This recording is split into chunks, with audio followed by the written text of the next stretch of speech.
E aí, galerinha, professor Hilton Almeida, curso Metatextual, desafio das 21 semanas de redação. Rapaz, estou gostando de ver, tá? Mas reforçando aqui, marquem o metatextual. Se não der certo a marcação, manda foto pra gente, tá? Manda foto, não tem problema nenhum que vocês estão fazendo que a gente publica, tá? Sem problema nenhum. Mas marque o metatextual no Instagram e mande para o meu e-mail a redação que eu vou dar devolutiva, tá? Sem problema nenhum. Já estamos recebendo redações, já estou dando a devolutiva, então, meus amores, não percam tempo, tá? De graça, de graça. As 5 primeiras, apenas as 5 primeiras. Mais que isso não dá porque a gente tem que dar todo o suporte para os outros alunos, tá? Então, quem quiser de graça tem que ficar antenado. Toda sexta-feira sai exatamente um tema novo para que vocês acompanhem, verifiquem as aulas. Eu já dou toda a estrutura para que vocês só tenham aí o que curtir na hora de fazer a redação. A redação praticamente pronta, tá? Analisada. Tema 4, perspectiva do trabalho na era digital. Meus amores, perspectivas. Tem muita gente que tem perspectivas fantásticas, tá? Vamos pensar em youtubers, vamos pensar em professores, tá? Metatextual, perspectivas de trabalho na era digital que estão antenados, que estão ligados aí com o que está acontecendo tecnologicamente, de revolução, o que o mercado está exigindo. Vamos pensar também nos diretores de empresas, nas grandes corporações, que não perdem tempo. Mas será que todos realmente têm boas perspectivas de trabalho, tá? De mercado de trabalho nesta era digital? Aí eu quero trazer algumas reflexões, algumas imagens que mostram exatamente isso, pessoal. Estamos conectados, tá? Este episódio de pandemia só serviu para mostrar isso, só serviu para revelar exatamente isso. Não tem como a gente fugir desta modalidade. São escolas tendo que se adaptar a videoconferências, a aulas a partir de plataformas digitais, pessoal. É uma revolução. Não, impressoras 3D, empresas modificando todo o seu network, todo o seu a sua forma de lidar com o mercado de trabalho em si, mercadinhos vendendo a partir de aplicativos, porque não pode abrir as portas e tiveram que se reinventar. Tecnologia, era digital, tá? Executivos e tudo mais. Olha só, pessoal, empresas, tá? Empresas, aqui é automação total, tá? Controlando tudo por um tablet, o que é que vai fazer? Empresas aéreas, de telefonia, de comunicação, indústrias, tudo na era digital. Tudo na era digital, com aparatos tecnológicos, pessoas vivendo a tecnologia, literalmente vivendo a tecnologia. Há muito tempo o celular deixou de ser uma simples ferramenta assim, para a gente ligar, tá? Ou receber ligações. Hoje este nosso aparelhozinho, ele é usado muito menos para a ligação, ou seja, a função principal dele quase não é utilizada. Normalmente a gente usa os aplicativos de comunicação, o WhatsApp, por exemplo, mais utilizado, e os celulares cada vez mais tecnológicos, cada vez mais modernos, incorporando aí aplicativos de banco, com câmeras de resolução fantástica, ajudando aí a gravar vídeos, por exemplo. O meu vídeo está sendo gravado no meu celular, e muita gente faz isso. Por quê? Porque a tecnologia está nos favorecendo, né? Está contribuindo para isso. Olha só este ambiente aqui é massa, né? É uma criança, uma sala de aula, uma escola aqui, com um telefone aqui, um smartphone aqui, com um óculos aqui, 3D, não sei das quantas, tentando pegar aqui alguma coisa. Pessoal, até a sala de aula tem que mudar, tá? Tem que mudar, está mudando, mas o nosso modelo de escola está muito atrasado, tá? Lá do século XVII, lá do século XVIII ainda, tá? Um modelo de mudança aqui, ó. Só para vocês terem ideia do quanto a gente tem que estar adequado à tecnologia. Podem procurar lá, ó, legiãodosheróis.com.br, tá? Isso aqui, sabe o que é isso aqui? Revistinha em quadrinho. Revistinha em quadrinho, pessoal, na era digital. Tudo digital. Ah, eu não tenho tempo para ir à banca. Pessoal, acabou. Acabou. Se a gente não se adequar, se a gente não estiver adaptado a essas mudanças, lascou, tá? Isso aqui é uma prova, revistinha em quadrinho, tendo que se reinventar. Aí a nossa pergunta para problematização, para problematizarmos o tema, é: por que as perspectivas ainda não são tão positivas em países como o Brasil? Por que essas perspectivas do trabalho na era digital não são tão positivas, não são tão favoráveis, ou não são tão favoráveis a todos, ou a grande maioria populacional? Hipótese 1, má formação dos jovens. Má formação, tá?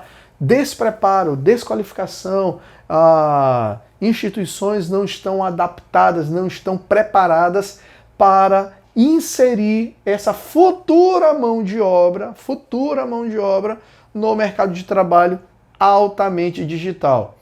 Então, existem algumas preocupações, algumas resistências, alguns conservadorismos, tá? Que complicam bastante. Na maioria das escolas públicas, isso aqui é de uma monografia, tá, pessoal? Na maioria das escolas públicas, observa-se a situação dos laboratórios de informática, que infelizmente é precária. Isso quando tem laboratório de informática. Além de que, quando são utilizados nas aulas pelos professores, elas se tornam muito superficiais, apenas para, sei lá, tá? Não aprofundam. Muitos professores não aprofundam por algumas razões. Uma delas é despreparo, desqualificação. Ele não teve formação adequada pessoal. Estamos no momento de escolas tendo que se adaptarem a essa paralisação obrigatória em relação à pandemia, sem plataformas, sem professores treinados, qualificados para lidarem com aplicativos, para lidarem com uma plataforma, para lidarem com o próprio celular, para filmarem uma aula, para usarem o PowerPoint, tá? A culpa é do professor? Não. Ele não teve preparação, ele não teve capacitação, ele não teve formação para isso. Como é que ele vai inserir o aluno dele nessa tecnologia? O que acontece em muitas escolas é o aluno ensinando o professor a usar determinados aplicativos, determinadas plataformas digitais. Tá? Na escola pública é mais diferente, o negócio é mais complicado. Isso acontece pelo despreparo de alguns docentes a utilizar as tecnologias, pelo pequeno número de computadores disponíveis e funcionando, pela falta de profissionais na área preparados para auxiliar, por exemplo, o pessoal de TE, tá? Tecnologia da educação, junto com o pessoal de TI, tecnologia da informação e da comunicação, que são as TICs, né? Auxiliar os professores e também pela falta de envolvimento de todos. Aqui a gente tem um cenário que é, pessoal, da esmagadora maioria, tá? O que complica exatamente esse profissional, esse futuro profissional, a estar exatamente inserido no mercado digital. Nas escolas particulares, nota-se que a situação é diferente. Existe mais compromisso das pessoas envolvidas, de professores preparados, porque as escolas capacitam, as escolas dão treinamento, embora muitos achem no início que é chato, que é perda de tempo. Por que é perda de tempo, pessoal? É psicologia pura, tá? Pura. Se eu estou confortável fazendo o meu trabalho, para que eu vou querer sair da minha zona de conforto? É humano, perfeitamente humano. Por que eu vou querer largar o meu giz, ou largar o meu pincel, aquela aula expositiva? Agora imagine só, vamos pensar o seguinte, uma aula de biologia, eu gosto muito de usar a biologia, de um professor de biologia que vai desenhar uma célula.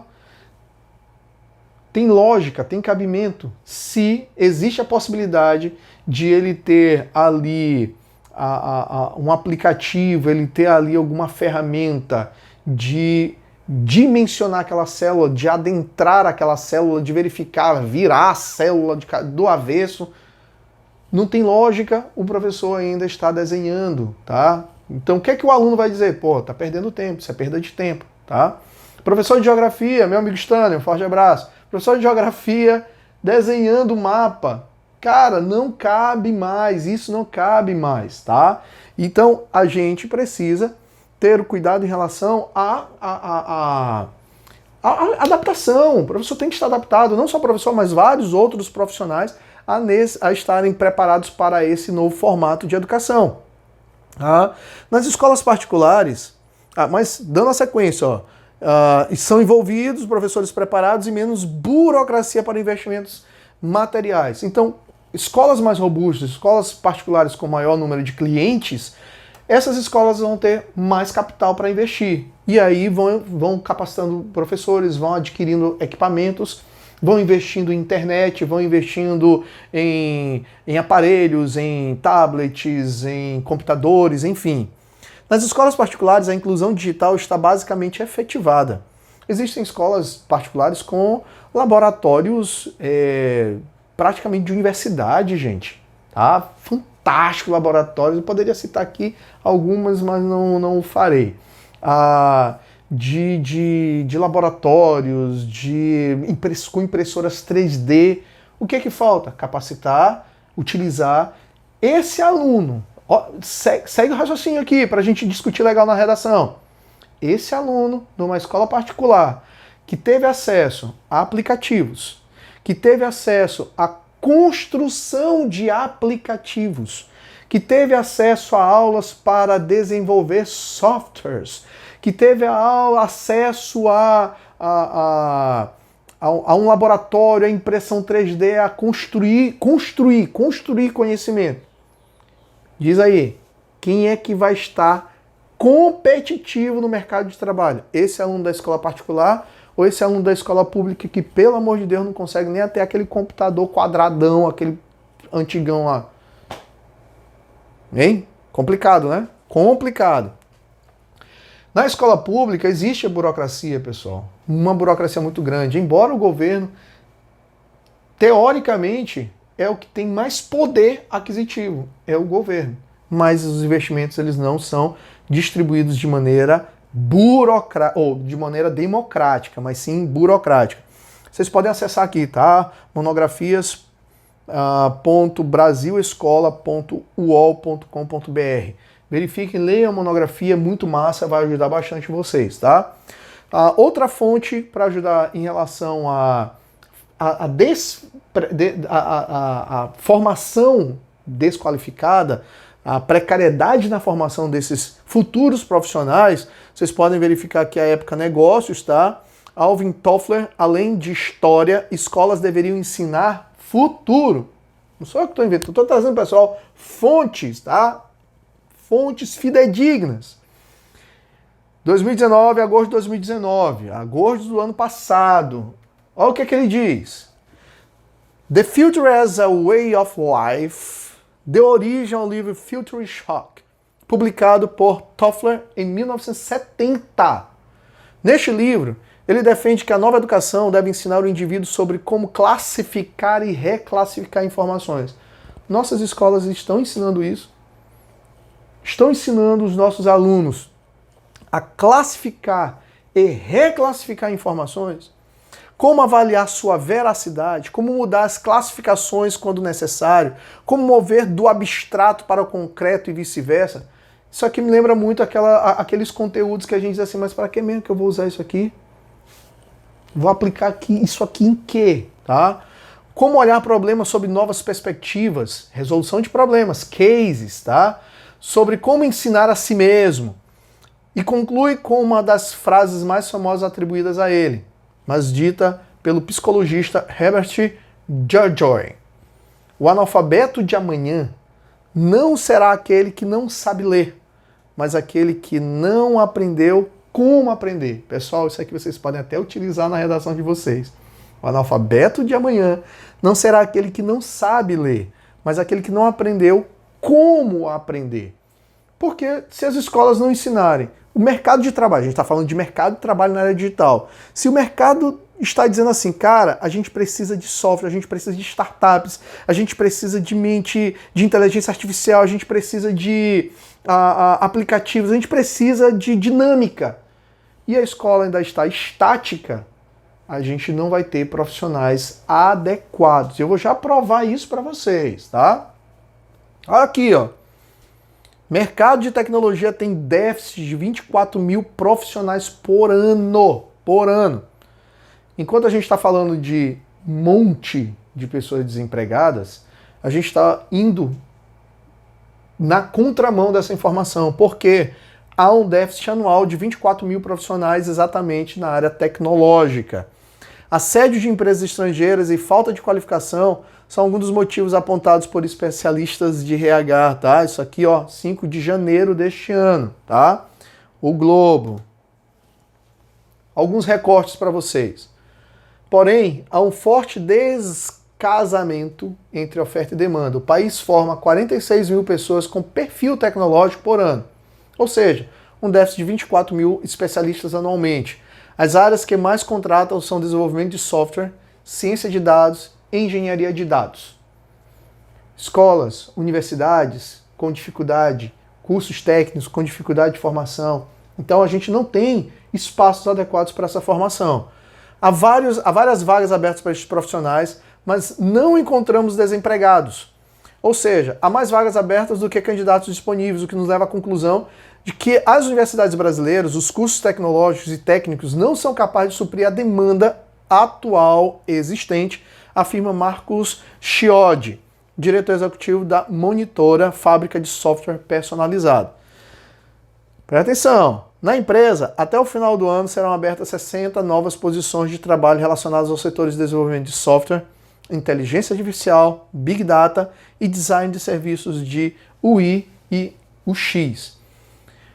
Falta qualificação. Então, as escolas, vamos pensar na educação básica, que saírem à frente em relação à preparação, deixar esse... Não é que elas vão ensinar um curso técnico, tá? Mas é deixar esse aluno mais preparado para a universidade. E se as universidades estiverem adequadas, preparadas, estiverem com recursos suficientes para que este aluno saia de lá de fato formado e capacitado para o mercado de trabalho, meus amores, nós não vamos ter um déficit de desempregados aí, tá, no país. Seguraram esse argumento? Vamos para o argumento 2. Resistência a inovações. Se por um lado nós temos uma má formação, um déficit na formação, uma precariedade na formação, por outro lado nós temos pessoas que estão realmente dizendo assim, será?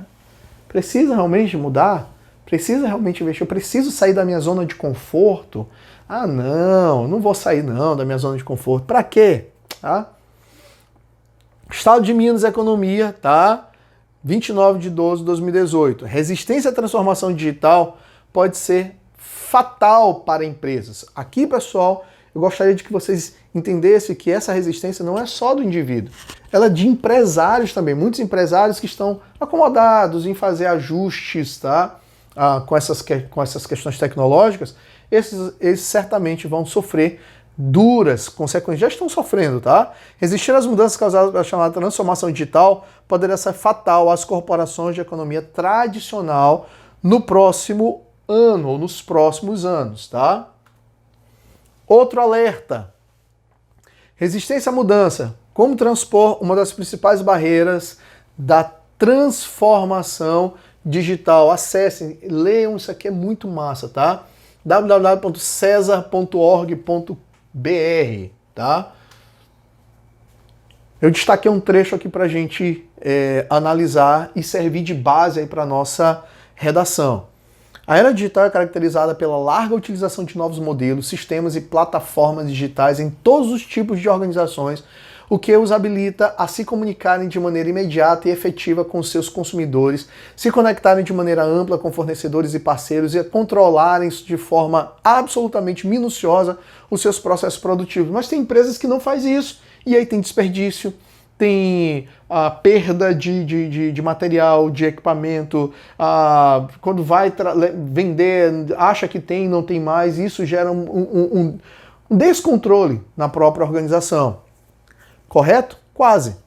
Esta caracterização pode até parecer familiar para as empresas que lidam com produtos e processos inteiramente digitais, mas no geral ainda é um objetivo que está sendo perseguido por cerca de 89% das organizações, segundo a pesquisa IDGS 2018 State of Digital Business Transformation. O inglês está afiado. E certamente este objetivo não é fácil de alcançar. A Gartner, importante empresa de pesquisa e consultoria que atua em mais de 100 países, aponta em um artigo recente as principais barreiras que impedem as organizações analógicas de transformarem-se efetivamente em digitais. Curiosamente, apenas uma parte destas barreiras diz respeito a questões técnicas, como, por exemplo, a ausência de estratégias que facilitem a compatibilização dos modelos de negócios e processos produtivos com o mundo digital. Olha quais são as outras barreiras. Dizem respeito a aspectos humanos e sociais de comportamento da organização. Ou seja, eu não quero. Para quê? Não, isso dá trabalho. Gente, isso dá trabalho demais. Tá dando certo do jeito que tá. Aí o que acontece? Vamos pensar no agronegócio. Um exemplo para vocês colocarem na redação. Aquela famíliazinha tradicional que está lá com seu gado, sem nenhum tipo de monitoramento. Aí vem uma outra empresa, vem uma outra fazenda e diz assim, olha, a gente está com recurso tecnológico, fazendo monitoramento, fazendo disseminação, melhorando a qualidade do serviço, melhorando a qualidade da criação. Pessoal, aquela empresa familiar, aquela empresa que não quer investir porque acha que é perda de tempo, que é gasto, não é gasto, é investimento, aí, pessoal, é complicado, tá? Essas empresas elas não vão à frente, elas não vão adiante. Então é comportamento, tá? Inexistência de colaboradores com disposição, para inovar com tecnologia, construir de forma colaborativa, compartilhar informações e abraçar a mudança. Muitos profissionais e muitas empresas que não querem simplesmente se adaptar. Beleza? Eu acho que eu dei um suporte legal para vocês aí produzirem nos dois argumentos. Já temos informação, já temos comprovação. Agora, vamos para os pormenores. Dica de filme aí para vocês começarem a introdução. Os Jetsons. Eu assistia, tá? Isso aqui é da minha época, não da década de 60, tá? Que passava. Mas na década de 80, quando ainda passava, eu gostava muito. Eu achava massa porque era bem futurista. E eles falavam que isso iria acontecer nos anos 2000. Na verdade, 2062, tá? Bem futurista mesmo, tá? Os Jetsons são uma família ultramoderna que vive, uma família que vive no futurístico 2062, onde carros voadores, cidades suspensas e trabalho automatizado fazem da rotina de seus contemporâneos. Dá pra gente brincar aqui com Jetsons, desenho animado. Outro filme que dá pra gente brincar com a introdução é Ela, tá? Tá disponível no Netflix também, tá, pessoal?